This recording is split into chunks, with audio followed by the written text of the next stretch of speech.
감사합니다. 우리 지난주 수요일 날에는 제가 휴가 기간이어서 여러분께서 우리 최기범 전사님과 함께 말씀의 은혜를 받은 것으로 잘 알고 있습니다. 저도 영상으로 이제 그때 봤어요. 예.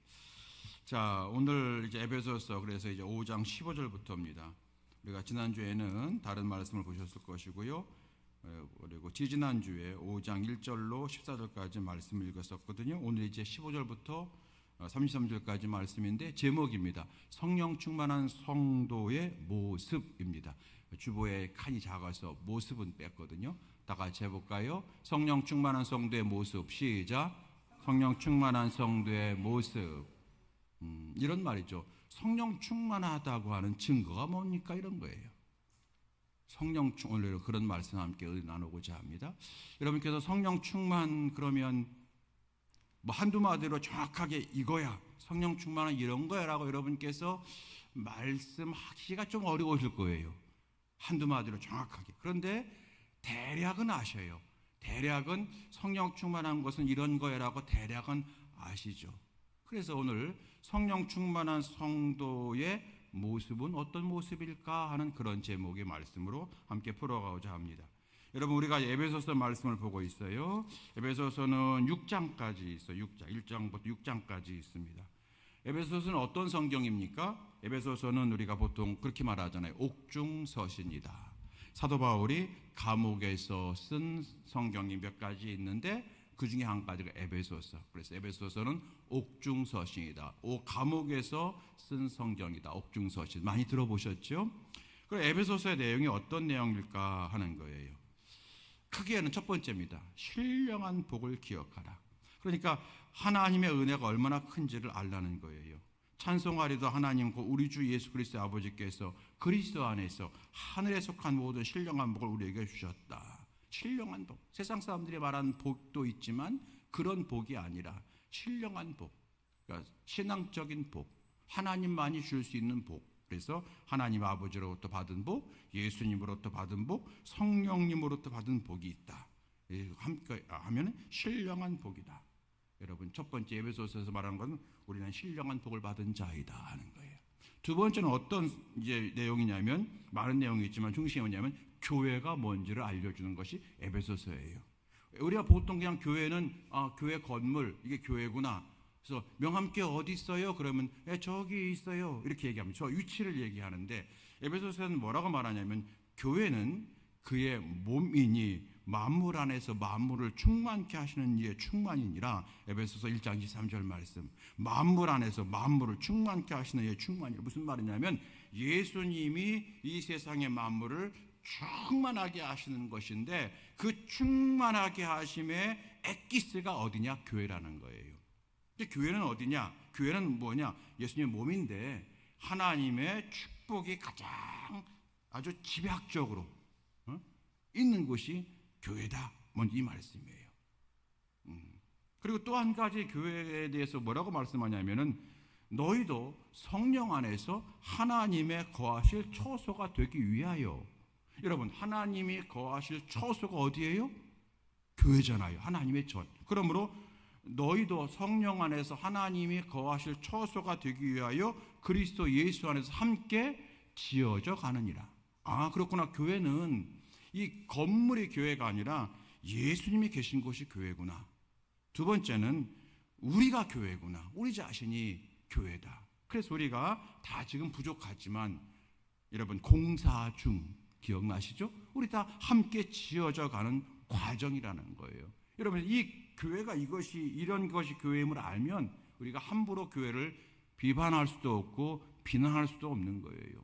예, 이 교회론에 대해서 에베소서는 분명히 말씀하고 있어요. 세 번째로 이제 중요한 게 뭐냐면 예수님의 은혜로 구원받은 성도는 어떻게 살아가야 되느냐, 이 말씀에 대해서 이제 4장, 5장, 6장 얘기하고 있어요. 4장 1절. 그러므로 주 안에서 갇힌 내가 너희를 권하노니 너희가 부르심 받은 일에 합당하게 행하여. 이렇게 나와 있잖아요. 부르심 받은 일, 즉 구원 받은 일, 구원으로 부르심 받고 하나님의 자녀로 부르심을 받았잖아요. 거기에 합당하게 행하며 살라. 이 말씀을 주고 있어요. 그래서 여러분이 에베소서 말씀을 통해서 우리에게 신령한 복을 우리가 받은 자임을 늘 기억하고, 사도 바울은 일평생 내가 신령한 복을 받은 자임을 기억하면서 항상 감사했어요. 그게 그에게 여러분 늘 나는 신령한 복을 받은 자이다 알았기 때문에 감옥에서도 그는 찬양할 수가 있었고 기뻐할 수가 있었다는 거예요. 두 번째로 교회가 그래서 여러분 사도 바울을 보세요. 바울은 여러분 모든 성경에서 교회에 대한 얘기를 많이 하잖아요. 교회가 그만큼 중요하기 때문인 거예요. 그만큼 소중하기 때문인 거예요. 그래서 어떤 사람이 무교회주의자 있어요. 무교회주의자, 가정교회. 여러분 그것은 하나만 알고 둘은 모르는 거예요. 그냥 자기가 생각할 때 교회는 건물이 아니고, 그리고 내가 아무나 교회 다니면 되고, 내가 방송으로 예배를 드리면 되고, 이렇게 생각하죠. 여러분 교회가 뭔지 에베소서를 한 번도 읽어보지 않은 사람이라고 한 증거가 되는 거예요. 에베소서 말씀 읽어보게 되면 여러분 교회 생활을 그렇게 할 수가 없게 되어지는 거예요. 그리고 이제 오늘 그래서 이제 5장은 어떤 말씀이, 아까 말씀드린 4장, 5장, 6장은 부르심을 받은 일에 합당하게 행하는 성도가 되어라 이렇게 말씀하시는 건데, 그 중에 우리가 몇 번 봤잖아요. 다른 거 오늘 5장이 이제 계속해서 연장선상이 되어지는 거예요. 자, 부르심에 받은 일에 합당하게 행하는 것은 뭐냐? 성령 충만한 성도가 되라 이거예요. 성령 충만한 성도가 되라. 여러분 아까 말씀드린 대로 우리가 성령 충만이 뭡니까? 그러면 한두 마디로 정확하게 이야기하기 어려워요. 저도 잘 못하겠어요. 성령이 눈에 보이는 것도 아니고, 그렇죠? 성령님의 역사는 다양하잖아요. 그래서 우리가 정확하게 한두 마디로 얘기할 수는 없지만 대략은 아세요, 여러분들. 성령 충만한 것이 이런 거야 대략은 아세요. 아시죠, 여러분? 대략은 아시죠? 그럼 여러분에게 한번 이렇게 질문 드려볼게요. 성령 충만하다고 느낄 때가 언제이십니까? 어떤 성도를 볼 때, 어떤 목사님을 볼 때에, 어떤 교회를 볼 때에, 자, 정말로 성령 충만한 목사님이야, 정말로 성령 충만한 교회야, 정말로 성령 충만한 성도야라고 여러분 느끼실 때가 있잖아요. 언제 느끼십니까? 어떤 목사님 볼 때 저 목사님은 정말 성령 충만한 목사님이라고 여러분 느끼십니까? 귀신 쫓아내고, 그러면 성령 충만한 것 같은데 꼭 그것만 아닌 것 같고, 여러분 그래요 안 그래요? 어떤 성도가 여러분 성령 충만하다고 생각하십니까? 막 방언으로 기도할 때에 병도 고치는 신유의 은사가 있고, 그러면 성령 충만한 권사님인 것 같은데 꼭 그런 것만은 아닌 것 같고, 저 교회가 성령 충만한 교회라고 여러분 생각하는 교회 있습니까? 어떤 교회입니까? 우리 여러분 중앙년에 어떤 교회가 성령 충만한 교회라고 여겨지십니까? 우리 장로님들 많은 교회 다녀보셨잖아요. 어떤 교회가 여러분 성령 충만한 교회라고 느껴지시던가요? 그 교회 가게 되면? 또 요즘에는 우리가 유튜브 통해서 많은 교회들의 모습을 보잖아요. 많은 예배하는 모습을 보잖아요. 우리 코로나 이후에 더욱. 그럴 때 여러분께서 많은 교회를 보셨을 텐데, 아마 우리 성도 여러분께서 그 코로나 이후에 적어도 우리나라에서 조금 제법 크다고 하는 교단을 초월해서 그런 교회들을 아마 여러분께서 유튜브로 한두 번은 다 들어가 보셨을 것 같아요. 그 코로나 이후에는. 그렇죠? 그전에는 관심 없다가 온누리 교회라든지 사랑의 교회라든지 우리 감리교회 무슨 종교교회라든지 광림교회라든지 이런 교회 여러분 많이 들어가 보셨을 것 같아요. 여러분 그렇죠? 그러면 여러분 그런 교회를 볼 때마다, 방송으로 여러분께서 볼 때마다, 야, 저 교회는 정말로 성령 충만한 교회 같아, 여러분 느껴질 때가 있으셨나요? 어떤 모습이 그런가요? 어떤 모습이 성령 충만한 모습이냐는 거예요. 오늘 본문에 성령 충만이라고 하는 말씀이 나오잖아요. 어떤 말씀이었어요? 5장 18절 말씀 보십시다. 5장 18절 다 같이, 자 18절 시작. 술 취하지 말라, 이는 방탕한 것이니 오직 성령으로 충만함을 받으라. 아멘. 여기 보게 되면 오직 성령으로 충만함을 받으라. 이 오직이라는 말은 우선 또는 가장 중요한 이런 뜻이겠죠. 오직 이 말은 다른 건 필요 없어 이런 말이 아니라, 다른 것도 있지만 우선적으로 가장 중요한 이게 오직이라는 뜻이거든요. 오직. 성령 충만한 말씀이 나오잖아요. 성령으로 충만함을 받으라. 오늘 그래서 여러분 5장 우리가 15절 이하에 말씀 통해서 이 성령 충만한 성도의 모습은 어떤 모습인가, 우리가 어떤 사람을 볼 때에, 어떤 교회를 볼 때에 야, 저 사람은 성령 충만해, 저 교회는 정말로 성령 충만한 교회야 라고 느낄 수가 있어야 되는 건지 우리 다시 한번 정리해 보는 시간을 갖도록 하겠습니다. 첫 번째, 여러분 그 성령 충만을 받으라고 하는 것의 앞뒤 부분을 읽어 보시면 되는데, 먼저 여러분 이제 16절 말씀 보게 되면 이렇게 시작하죠. 16절, 세월을 아끼라 때가 악하니라. 17절, 그러므로 어리석은 자가 되지 말고 오직 주의 뜻이 무엇인가 이해하라. 16절에 세월을 아끼라 때가 악하니라, 17절 그러므로 그랬으니까 16절 17절은 이어진다는 얘기예요. 세월을 아끼는 자가 성령 충만한 자다. 세월을 아껴. 맞아, 세월을 아껴야 돼. 내 나이가 벌써 이렇게 됐어. 정말로 시간은 순식간에 흘러가네. 정말로 세월을 아껴야 돼. 여러분 그렇게 생각하시겠죠? 맞아요. 근데 여러분 여기서 세월을 아끼라고 하는 말은 이런 뜻입니다. 원문을 보게 되면은 죽어가는 너의 시간을 구원하라, 이런 뜻이에요. 그러니까 죽어가는 너의 시간을 구원하라. 우리가 세상 살아가면서 정말로 필요하지 않은 일에 마음을 쓰고 하나님이 기뻐하지 않는 거에 우리가 시간을 소비하는 게 있잖아요. 그건 주님 보실 때에 죽은 시간이래요. 죽어가는 시간이에요. 그 죽어가는 시간을 구원하라. 이것이 여러분 세월을 아끼라고 하는 그러한 본래의 뜻이라는 거예요. 한마디로 말하면 여러분 시간 관리를 잘하는 거예요. 시간 관리. 이제 내 시간을 어디에 써야 되고 어디에 쓰면 하나님이 기뻐하시는 것인지를 여러분 잘 분석해 보라는 거예요. 많이 들어보셨을 거예요. 시테크 많이 들어보셨죠? 재테크만 있는 게 아니라 시테크가 있다. 재테크는 뭡니까?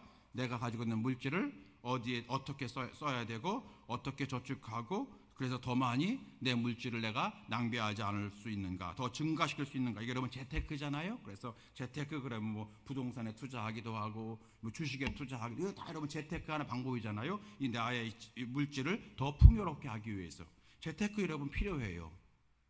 그런데 재테크만 필요한 게 아니라 더 중요한 게 있다는 거죠. 그게 뭡니까? 시간테크, 시테크. 이게 어법적으로 맞는지 안 맞는지 모르겠어요. 그냥 재테크를 그냥 시테크라고 한 거예요. 시간 관리. 한번 여러분 점검해. 우리 가계부, 요즘 가계부 쓰나요? 가계부 잘 쓰시죠? 내가 한 달 생활비 어떻게 가계부 쓰듯이 한번 내가 시간을 어떻게 여러분 사용하고 있는지 한번 정리해 보라는 거예요. 그렇게 살아가는 자가 어떤 사람이다? 성령 충만한 자라는 거예요. 그래서 여러분 17절에 가장 세월을 아끼는 자는 어떤 사람이냐? 주의 뜻이 무엇인가 분별하며 시간을 사용하는 자가 가장 지혜로운 자다. 17절에 이어지게 되는 겁니다. 오직 주의 뜻이 무엇인가 이해하라. 옛날 성경에는 오직 주의 뜻이 무엇인가 분별하라. 여러분 또 여기 또 오직 나왔잖아. 오직. 아까도 여러분 오직 성령으로 충만을 받으라. 여기도 오직 주의 뜻. 다른 거 필요 없다고 하는 것이 아니라 우선적으로 이것부터 하는 거예요. 오직. 여러분 잘 아시는 우선순위를 잘 정립하라. 그런 뜻이 되어지는 겁니다. 두 번째는 18절 말씀 보니까 성령 충만을 받으라 그 앞에 뭐라고 되어 있냐면 18절 말씀 보세요. 술 취하지 말라 이는 방탕한 것이니 오직 성령으로 충만을 받으라 그랬어요.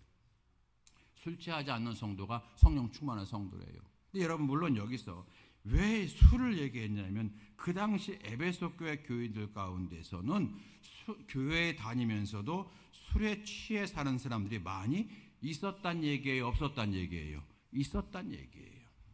그러니까 단순히 그런데 여기서 여러분 술 취하지 말라는 말은 단순히 술만을 말하는 것이 아니라 악한 세상에 빠지고 나의 소중한 시간을 방탕한 곳에 쓰는 모든 것을 총칭해서 술 취하지 말라라고 말씀한 거예요. 여러분 그거 아세요? 제가 정확하게 다시 확인해 보지 않았지만 전 세계에서 술 소비량이 가장 많은 나라가 러시아래요. 거기는 아주 진한 보드카라고 하나요? 아주 뭐라고 독한, 너무 날씨가 추워서 그런가요? 날씨가 추우니까 제가 여러분 한 20년 전에 저 하얼빈에 있는 중국 만방학교라고 하는데 제가 이제 다녀왔었는데 거기 만방학교 갔다가 이제 이렇게 연변 쪽으로 한번 넘어가서 거기 윤동주 또 이렇게 뭐 해란가 이런 걸 좀 잠깐 보고 온 적이 있는데 연변에 갔더니 연변에 있는 이제 그 분이 식사 대접하는데 와 냉면이 진짜 맛있는데 냉면 그릇이 이만하더군요. 야, 이 냉면 그릇이 엄청 커요. 그런 다음에 보신탕을 이거 방송 이런 말 하면 뭐 하는데 보신탕을 주는데 저는 원래 보신탕을 안 먹는데 거기서 보신탕 보고 제가 더 안 먹게 됐어요. 왜냐하면 뼈채 나오는데 그냥 갈비뼈가 쫙쫙쫙 나오는데 제가 깜짝 군침을 이시는 분 계시네요. 아 놀랐어요. 아이고. 그런데 거기서 그 사람들이 술을 마시는데 술이 얼마나 독한지. 아 진짜 여러분. 그 독한 술을 추워서 그런가 봐요. 자, 여러분, 이 얘기하다 했네. 가장 술 소비량 많은 곳이 추운 러시아래요. 그럴 것 같죠. 두 번째 많은 곳이 어디냐? 그 이름도 자랑스러운 대한민국이라는 거예요. 대한민국. 북한은 담배 소비량이 뭐 전 세계 3위래나 뭐래나. 그러니까 우리나라는 남북한 합쳐서 술, 담배를 가장 많이 하는 민족 중에 하나라는 이 불명예가 있는 거예요. 여러분, 오늘 사도 바울이 말합니다. 성령 충만하라 말하면서 우리가 생각하는 성령 충만하면은 어떤 은사를 생각하잖아요. 은사도 중요해요. 그렇지만 그것은 부수적인 것이고 성령 충만한 성도의 모습이 어떤 모습이면 첫 번째, 시간 관리를 잘하는 사람이 성령 충만한 사람이에요. 두 번째, 세상에 취하지 않는 자가 성령 충만한 사람이라는 거예요. 그러므로 여러분 다시 정리하면요. 사도 바울이 말하는 성령 충만한 건 뭐냐? 이겁니다. 성령님에 의하여 컨트롤되는 삶. 성령님에 의하여 컨트롤되는 삶. 여러분 컨트롤 아시죠? 우리가 운전을 할 때에 오늘 여러분 운전하고 오신 분 많이 계시잖아요. 운전할 때에 내가 운전수가 운전대를 오른쪽으로 돌리면 차가 오른쪽으로 가죠. 여러분 혹시 오른쪽으로 핸들 돌리는데 여러분 차가 왼쪽으로 가는 차 있습니까? 큰일 납니다. 빨리 여러분 내일 공업소에 가십시오. 우리가 운전사가 운전대를 오른쪽으로 돌리면 차가 오른쪽으로 가고요. 운전사가 운전대를 왼쪽으로 돌리면 핸들을 왼쪽으로 돌리면 차가 왼쪽으로 가는 게 마땅하죠. 그런 것처럼 그게 컨트롤이잖아요. 내가 컨트롤하는 거잖아요. 그게 여러분 성령님에 의하여 내 삶이 컨트롤되는 것이 성령 충만인 거예요. 요즘에 여러분 그런 말이 있대요. 가스라이팅. 아세요? 가스라이팅. 이 가스라이팅이 뭡니까, 여러분? 제가 이제 저도 많이 들어봤지만 정확한 게 뭘까? 국어사전 찾아보니까 이렇게 되어 있더라고요. 타인을 위한다는 명목으로 상황이나 사람을 조작해서 그 사람을 통제하고 조종하는 일. 그러니까 다른 사람 너를 위해서 하는 얘기야, 너를 위해서 하는 거야 그러면서 교묘하게 그 사람의 감정을 아주 통제하고 그 사람의 행동까지 다 조종하는, 그러니까 나쁜 의미의 컨트롤이 가스라이팅인 것 같아요. 그래서 여러분 저 사람은 가스라이팅을 당해. 그것은 무슨 말이에요? 그 사람은 누군가의 지금 조종을 받고 있어, 컨트롤 받고 있어, 이런 뜻인 거예요. 성령 충만이 뭐냐? 성령님으로부터 컨트롤 받는 인생이 성령 충만한 인생이다. 이렇게 생각하시면 여러분 거의 99점이라고 말씀드릴 수가 있을 것 같아요.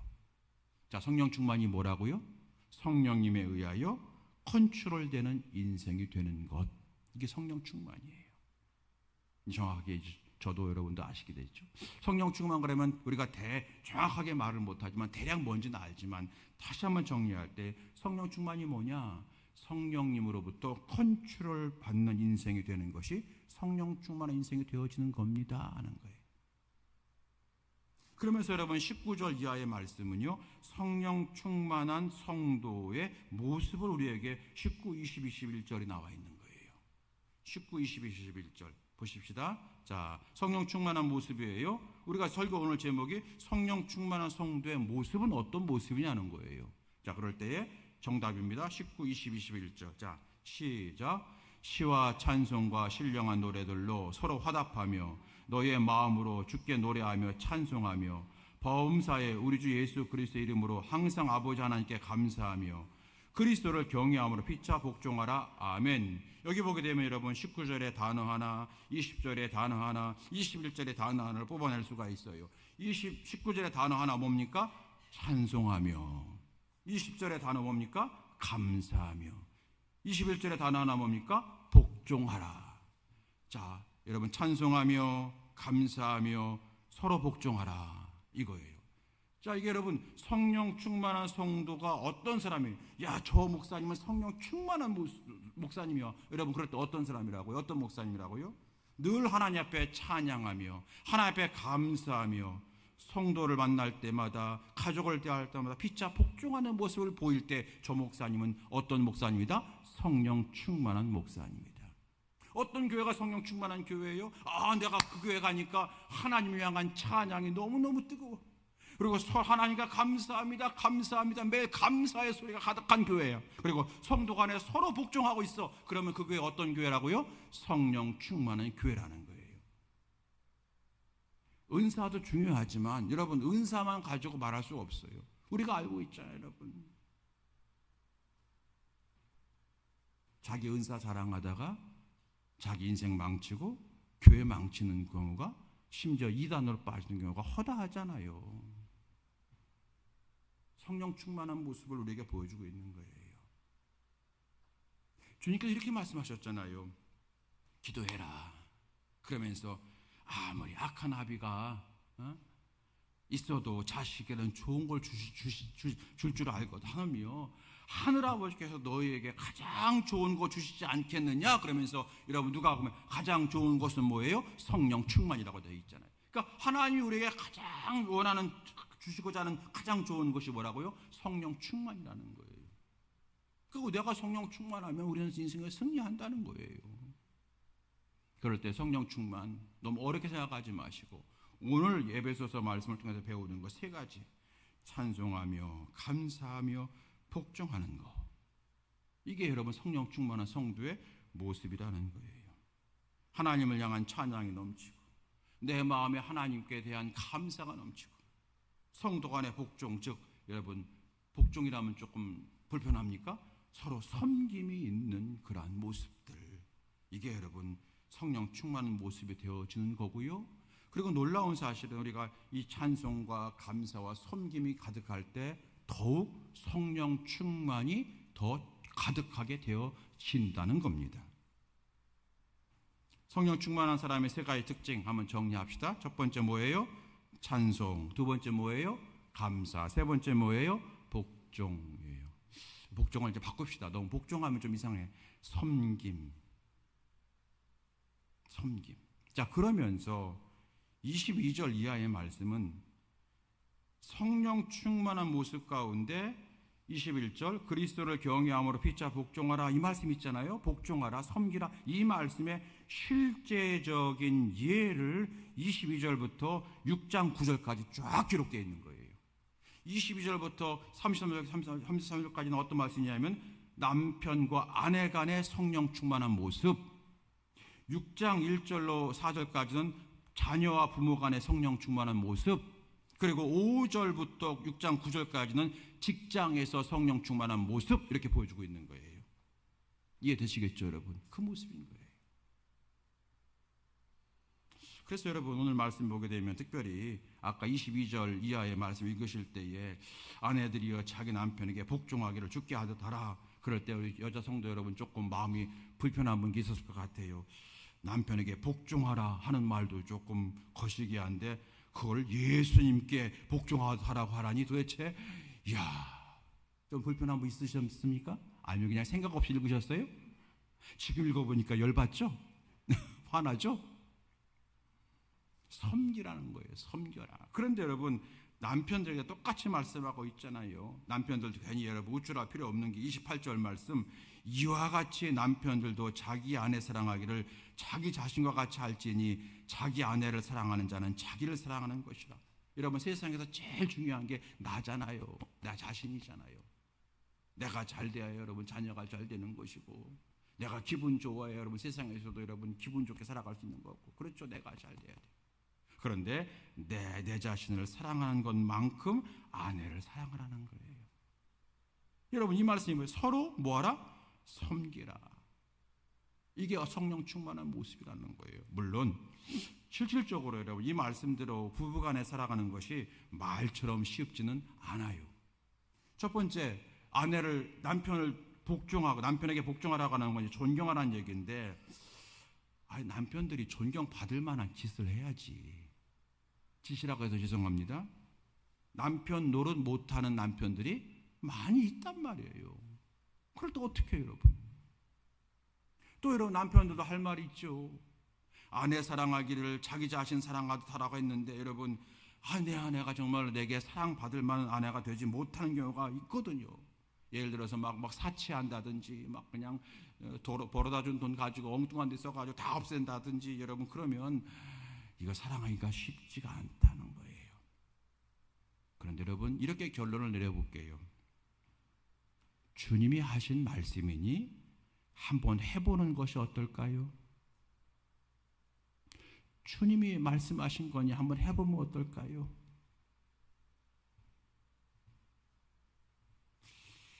순종하는 자에게 주시는 성령도 그러하니라.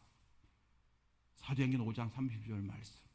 그러니까 하나님 말씀에 순종하면 성령 충만이 더 충만케 된다는 거예요. 여러분 그런 거 있잖아요. 사람이 마음으로 자기 길을 계획할지라도 그 걸음 인도하시는 이는 여호와시니라. 잠언 16장 9절 말씀 다 아시죠?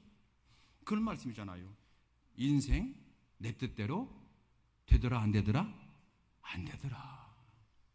인생 내 뜻대로 안 되더라는 거잖아요. 그러면서 우리는 이제 이렇게 고백하죠. 성도들은 그래서 주님 도와주셔야만 된다 그러잖아요.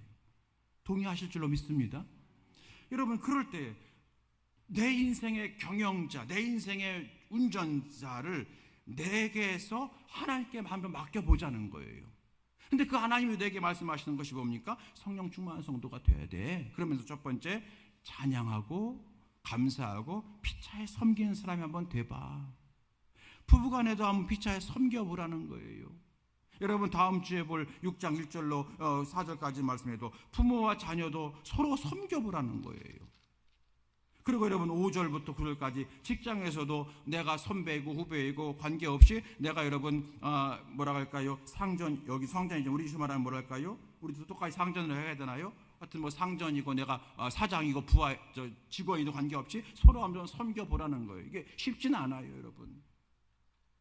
여러분 직장에서 여러분의 사장님을 섬기는 것이 어려울 거예요. 쉽지 않아요. 반대로 여러분 사장 되신 여러분 직원들을 정말로 섬기는 것이 쉽지가 않아요. 한데 여러분 내 인생의 운전자를 우리 고백했잖아요. 내 인생 내 마음대로 안 되더라. 하나님이 도와주셔야만 된다. 그 고백을 하는 우리 되기 때문에 한번 이 말씀, 주께서 주신 말씀, 이게 쉽지는 않지만 한번 해보면 어떨까요? 한번 해보면 어떨까요? 그럼 하나님이 역사하시지 않을까요? 보이지 않는 하나님 우리가 믿는데 하나님께서 아직 내가 이루어지지 않은 일이지만 한번 해볼 때에 하나님 보이지 않는 하나님께서 아직 이루어지지 않은 일을 보이게 할 수도 있잖아요. 여러분 이 순종에 대해서 한번 여러분 고민해 보세요. 그런 말씀이 있어요. 성도들이 저를 포함해서 기도 응답은 빨리 받고 싶어하고 순종은 더디한다. 그렇죠? 여러분 동의하시는지요? 기도 응답은 빨리 받고 싶은데 순종하라 그러면 이거 다음에 해요. 순종하라 그러면 저 장로님들 먼저 한 다음에 해요. 뭐 이런 식으로. 어떻습니까, 여러분? 여러분 이 말씀 오늘 왜 사도 바울이 성령 충만한 성도가 되라고 말씀하시는지, 하나님의 역사하심이 여기에 있다는 거예요. 그걸 믿고 그래 오늘부터 내가 성령 충만한 성도가 되어야 되겠다. 성령 충만이 뭐냐? 뭐 앞에서 시간을 아끼고 세월을 아끼고 찬송과 감사와 피차 복종하는 거 다 나와 있지만 다시 딱 정리하면 성령님으로부터 컨트롤 받는 인생에 한번 돼보는 거예요. 한번 해보십시다. 여러분 저도 목회하면서 여러분 제 마음속에 여러 가지 뭐 스트레스나 답답함이나 속상함이나 있을까요? 없을까요? 있죠. 사람인데 여러분 저랑 1년째 생활해 봤으니까 제 성격 잘 알잖아요. 고향만 충청도라고 하지 성질 되게 급하다. 이 말은 욕심 많다는 거예요. 욕심 많아요. 그 욕심이 앞설 때마다 여러분 화가 나요. 내 자신에게 화가 나고 사람들에게도 섭섭함을 느끼고 막 그러는 거예요. 여러분 그럴 때마다 주여 내 마음을 성령으로 컨트롤 받기 원합니다. 여러분 그렇게 묵상하면 마음이 평정심을 이렇게 평정심을 갖게 되고 하나님께서 나를 구원하신 이유 그 목적, 하나님이 나를 명함께 보내신 이유 그 목적을 다시 한번 깨닫게 되고 여러분 다시 한번 주여 성령 충만케 하옵소서 기도하게 되어지는데 이게 여러분 저뿐 아니라 우리 성도 여러분도 상황만 좀 다를 뿐이지 다 비슷하리라고 저는 믿어요.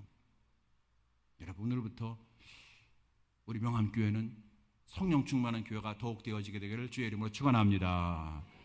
저와 여러분도 성령 충만한 인생으로 살아가게 되길 주의 이름으로 축원합니다. 우리 함께 찬송 부르시고 우리 성령 충만 달라고 함께 이 시간에 간절히 기도하기 원합니다. 우리 찬송가 부르시겠습니다. 197장 찬송합니다.